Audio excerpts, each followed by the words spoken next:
Magandang araw po muli sa inyo lahat, maraming salamat sa lahat ng sumusubaybay dito sa Caviteño Tayo FB page, tara at samahan nyo ako ikumpara ang mga iconic images ng Cavite Puerto versus sa kasalukuyan ngayon. Noong panahon ng Kastila sa Cavite City, naganap ang mga mahahalagang pangyayari na nagbukas daan sa pag-unlad ng lungsod. Dito itinatag ang Cavite bilang isang Pampangasiwang bayan noong 1614. Ang Cavite ay naging kilala sa kanyang daungan at naging sentro ng kalakalan sa rehiyon. Sa paglipas ng mga taon, ang Cavite ay naging saksi sa mga kaganapan tulad ng pagdating ng mga misyonaryo, ang pag-unlad ng ekonomiya, at ang mga kaganapan sa digmaang Filipino-Amerikano. Ang Kastila ay nagkaroon ng malaking impluwensya sa kultura, relihiyon, at pamahalaan ng Cavite City. Noong pagsiklab ng ikalawang digmaang pandaigdig noong 1941, ang Cavite Navy Yard ay naging target ng mga pambobomba ng Hapones. Ito ay isang malaking pasilidad ng militar sa Cavite na naglalaman ng mga dry docks, repair shops, at iba pang mga kagamitan para sa naval fleet ng Estados Unidos. Ang pambobomba ng Hapones sa Cavite Navy Yard noong ika-10 ng Desyembre taong 1941 ay nagdulot ng malaking pinsala at pagkasira sa mga naval assets at pasilidad. Noong 1945, sa pagbabalik ng mga Amerikano sa matandang lungsod matapos ang pananakop ng Hapones, noong ikalawang digmaang pandaigdig, ang Puerto de Cavite ay naging saksi sa mga pambobomba, partikular noong panahon ng pagsalakay ng mga puwersang Amerikano upang palayain ang Pilipinas mula sa pananakop ng mga Hapones. Ang pambobomba sa Puerto de Cavite ay bahagi ng mas malawakang kampanya upang ibalik sa mga Pilipino ang kontrol ng kanilang bayan. Ito ay nagtagumpay sa pagpapalaya ng Cavite mula sa pangangalipkong Hapones.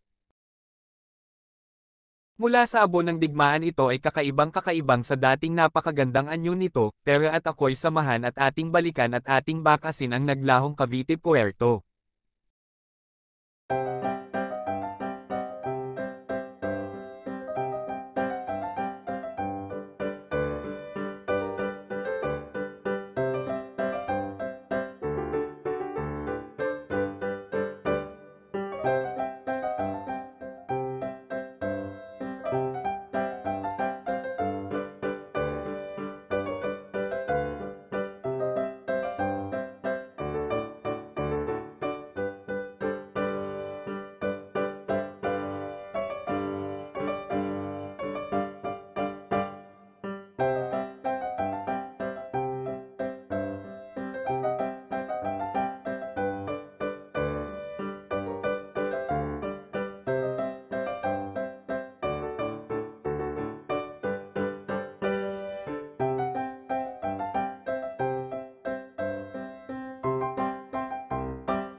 Muli kami ay nagpapasalamat sa pagsuporta sa Caviteño Tayo FB page.